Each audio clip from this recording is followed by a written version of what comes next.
Dahil may bagyo, hindi tayo makapagtrabaho habang nandito sa bahay. Ito naman ang ginagawa ko, bubulkanize tayo. Dahil may customer, vulcanize muna tayo habang nasa bahay yan. Sinalang ko na siya.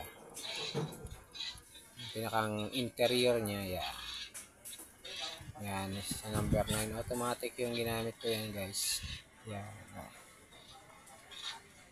Kusa na siyang mamamatay dyan. Yan, nilagay ko sa number 9 para lutong-luto ang pagkakaan niya. Yan. Habang nakasalang, kinakapa-kapa ko kung may tinik o ano siya, kung saan galing yung butas niya. Kalimitan na nangyayari sa kanya yung mga stapler o alambre, bubog, ganyan.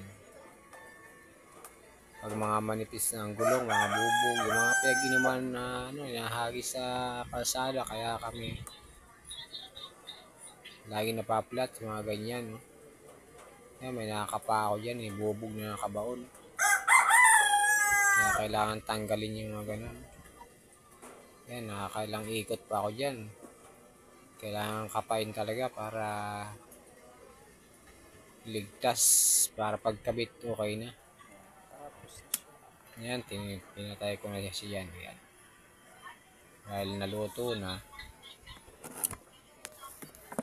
Yan, naluto na siya. Tatanggalin na natin yan. Nag-automatic na siyang stop. Yan, yan.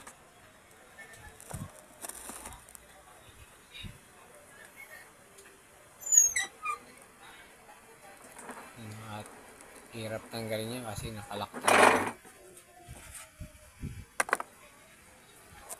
Kurang init na.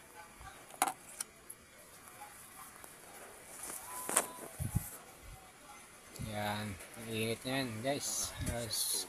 Lalagay natin yan doon sa may drum tubig para madaling tanggal.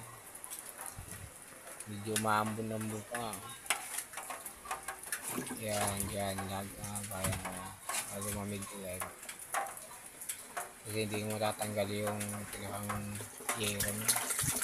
Dahil mainit. Nakakabit na natin yan dyan.